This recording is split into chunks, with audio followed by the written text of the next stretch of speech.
Hey guys, I'm Dov, and today I'm back with more Total War Warhammer 2 online action. Today we're looking at the vampires. I'm going to be playing up against the Dark Elves. And previously I'd said that I feel like the vampires were a little bit underpowered in Mortal Empires, and I do still think they have some matchups that are unfavorable. Particularly the Lizardmen matchup is very tough for them. But I do think they have some good tools, and, you know, I definitely underestimated them a bit. They're still a very strong faction, and this guy right here is one of the big reasons why. So the Strigoi Ghoul King is a very, very strong Lord choice. On the Terrorgeist, he's got armor-piercing, anti-large, 32 melee attack with poison is very nice, 40 melee defense, so a lot of good utility here, 80 armor and regeneration. In terms of his spell loadout, he can take some of the best spells available to the vampires. He's got, in this guy's, Spirit Leech and Invocation of Nehek. He can also do this Command of the Unliving, which summons a unit of Crypt Ghouls, or if you overcast it, you can summon a unit of Crypt Horrors. So it's a really good utility spell. You know, you can summon ghouls on skirmishers, or you can summon Crypt Horrors on high-value armored targets, or, you know, to bog down cavalry, whatever. He can also take this Potion of Strength and the Opal Amulet. Opal Amulet's just a nice damage resistance buff with a relatively short cooldown, and the Potion of Strength, you know, just gives him a nice timing burst if he needs to focus down a high-value target. So it makes him very, very strong, and of course the regeneration, fear, and terror that come along with the Terrorgeist. A lot to like here. So to back him up in the air, I've also brought another Terrorgeist, and again, same thing, slightly less melee attack, but armor-piercing, anti-large, fear, and terror. The Terrorgeist also has a breath attack. It's good against a single entity model, particularly large units.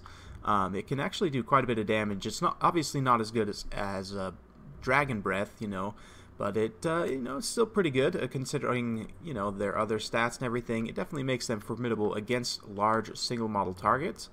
So very good stuff. For the rest of the build, I've just brought a front line of skeleton warriors backed up by a couple of crypt horrors. We've got the Sternsman just as an anchor in the center. I've also got a mortis engine for the drain, fear and terror, and you know, regeneration. Skeleton spears on the flank, and riding up through the woods here, I do have this unit of Varix Reavers. So Varix Reavers are one of my favorite heavy cavalry units in the game because they have regeneration.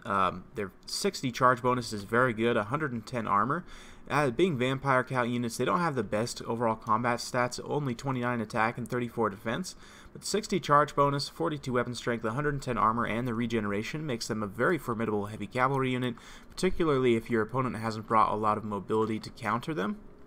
You know, obviously they'll lose to something like Grail Knights. I'd be curious to test them up against, you know, Dragon Princes. I'd imagine Dragon Princes would put them down pretty handily, but still it'd be interesting to test.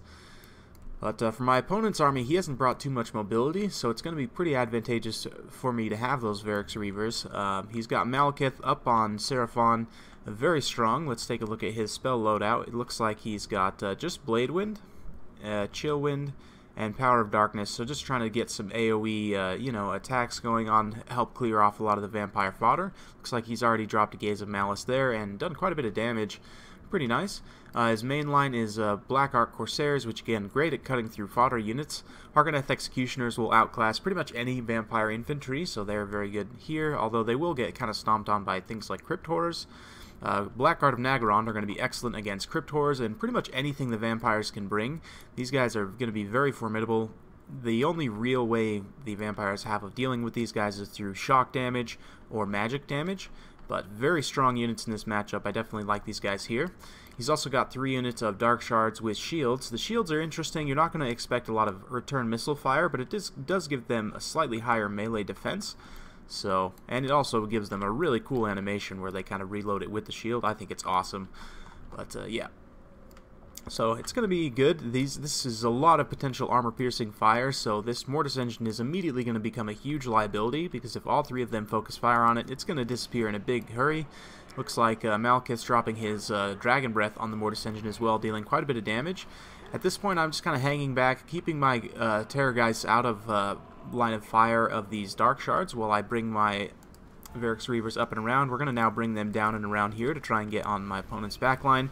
Meanwhile, just throwing the fodder straight towards these Black Ark Corsairs. They'll cut through skeletons very, very easily, but, you know, should be okay for me. But you can see the burst damage there from those from those dark shards going down on that mortis engine is absolutely brutal. I've already dropped an invocation of the heck on it, trying to keep it in the fight here, but one more volley from these guys is pretty much going to finish it off here, and yep, there it goes. So mortis engine down immediately. That's a very high value unit of mine taken offline right off the bat.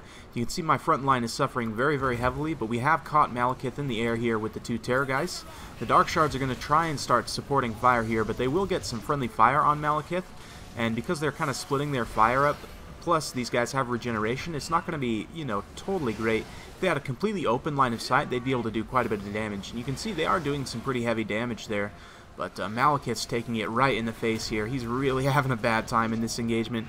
Meanwhile, on the ground, this Hydra's gotten in here, definitely getting wild. Got 1 flame breath already, 31 kills, and it's forcing a lot of these vampire units in here to crumble. I'm going to drop a nice invocation of the heck here.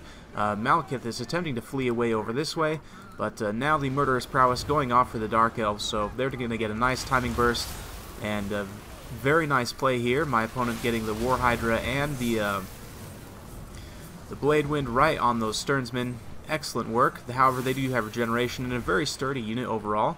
You can see a lot of the skeletons, though, are starting to crumble away, and we're having some issues. We did get the Varix Reavers into the back line here. We also summoned up a unit of Crypt Ghouls, and they're going to be fighting here in the back line. The Varix Reavers, I'm just kind of ping-ponging around into different targets. You can see them getting an excellent charge here into these dark shards with shields. We've pretty much been able to take them offline since they took down that mortis engine. They were able to get a few volleys on the Strigoi, Ghoul King, and the Terrorgeist here. Not enough to be game-breaking by any means, and we're just able to continue to zone out Malekith here. At this point, I've got a Terrorgeist on this side and 1 on this side, so we're going to attack with the Strigoi, Ghoul King, and drop a breath on Malekith. It actually did quite a bit of damage there, and Malekith's getting very, very low at this point, so he's going to get caught by the Terrorgeist on this side, and from behind, the Strigoi, Ghoul King's going to come in, and they're going to finish him off at this point. He's very, very low. 683 hit points, 693 rather, and a couple more hits there, and down goes Malekith. So, felled by a couple of Terrorgeists here, and that's going to be a big blow. Balance of power shifted in my favor as soon as that happened. We're now immediately going to bring both Terrorgeists down and get on this War Hydra. They're going to be very good in this engagement, and the War Hydra doesn't have the best leadership, especially with the General just going down. Trying to pull around these Varix Reavers to get another rear charge in these Black Ark Corsairs here, but they're having a little bit of trouble extricating themselves from those Dark Shards. But at this point, we're getting a general terror rout on this side because of the Terrorgeists and the loss of leadership. All these units are very low, so they're susceptible to terror. All these Black Ark Corsairs are going to rout off, and Hargoneth Executioners trying to collapse here and get on these Varix Reavers, but of course the Varix Reavers having superior mobility are going to be able to pull away there. We're going to pull in the Cryptors here, and I failed to mention there's a Canine Assassin in here, which is a good pick. You know, he can potentially help pick away at some of these high-value targets. But the Hydra is routing off, so we send the Strigoi Ghoul King after him, and the other Terrorgeist is just going to hang out here and help deal with these Hargoneth Executioners. And although the balance of power is very heavily in my favor, these are pretty high leadership Dark Elf units, and they're going to fight to the bitter end for the most part, so we'll grab some of this cinematic action here as these Varix Reavers and the Crypt Horrors kind of drag these Hargoneth Executioners here into the mud in this reeking mire, no doubt. Very, very cool stuff. Beautiful battle. Well played to my opponent. I believe he said he was a subscriber to the channel, so well played, sir. I very much enjoyed this battle. And yeah, let's have a look at the Canine Assassin just to see what tools he's brought. He's a good pick for potentially, you know, picking away enemy lords. He's got the Dark Venom, so that gives him plenty of extra weapon damage. He's got the also Discourage Poison, so basically if he pops that, it'll give his melee attacks Discourage, so that's pretty good. And basically trophy heads, and yeah, that's pretty decent. So now these Black Art of Nagaron are going to finally get in on this fight, and the Terrorgeist is a little bit surrounded here. All my infantry is pretty much crumbled away at this point. The Sternsmen are actively crumbling right now. They're still holding out just because of their regeneration at this point mostly, but the Varix Reavers and the Terrorgeist here are going to be able to hold out for quite some time. Varix Reavers, again, just ping-ponging around, getting on different units and just routing units mostly at this point, these Black Ark Corsairs. But yeah, very well played to my opponent. You can see a breath attack coming down from the Terrorgeist there, getting right on that Canine Assassin, and that's going to pretty much finish off the leadership of the Dark Elves. So Well played to my opponent. Hope you guys enjoyed watching that battle. It's a fun time. Definitely the vampires are a little better than I thought they were. Three chevrons and only 19 kills, but 3 chevrons on that Terrorgeist for helping to deal with Malekith. Strigoi, Ghoul King, again, didn't get any kills, but just dealing with Malekith there was huge. He himself got 119 kills, you know, mostly skeletons and so on, but still, with those AoE attacks, definitely can help deal with a lot of the vampire fodder. You can see my skeletons didn't get any kills for the most part. They pretty much just got completely destroyed by the Black Ark Corsairs and Malekith's magic. 170 kills on the Hargoneth Executioners too. They're definitely taking no prisoners. 119 kills on the Black Art of Naglarond is excellent as well. Personally, I maybe would have cut all the shields on these Dark Shards and maybe upgraded this Hargoneth Executioner to another Black Guard. He could have helped deal with the Crypt Horrors a little bit better because they did kind of hang around there until the late game. 137 kills on the Varix Reavers as well is excellent. They got into the back line and really just shut down those Dark Shards in a big hurry after they were able to take out that Mortis Engine. And the Mortis Engine is definitely not something I would probably take in this matchup again. It's just such a big target, and Dark Shards can burst it down super fast. I'd probably almost just take maybe a Necromancer on foot with some you know, Master of whatever, Master of the Undead I think it is, the AoE heal he has, and maybe a zombie summon just to be able to summon some zombies in the back line to shut down Dark Shards.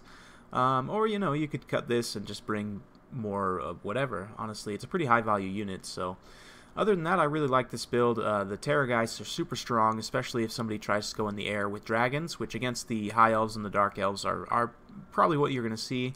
You're also going to see a lot of War Hydras, and against the Skaven, you'll probably see, you know, Doom Wheels or Hell Pit Abominations. So the Terrorgeists are going to be good in all those situations, so I really like them at this point in the game. The only matchup that's really going to be almost undoable, I would say, for the vampire counts is the Lizardmen, just because they really struggle with those high armor, high mass units like all the dinos, and it's just tough for the vampire counts, you know. But I'm curious to see. I might try that matchup out a few times for myself and give you my thoughts. But for now, vampire counts definitely retain their title as maybe a tier 1 faction, maybe a 1.5, just because they do have a few matchups that I think are unfavorable, but overall very good still. So well played to my opponent. Hope you guys enjoyed watching. If you like this kind of content, like and subscribe. I'm keeping it coming with more Total War Warhammer 2 content every single day, so stay tuned for more, and we'll see you next time.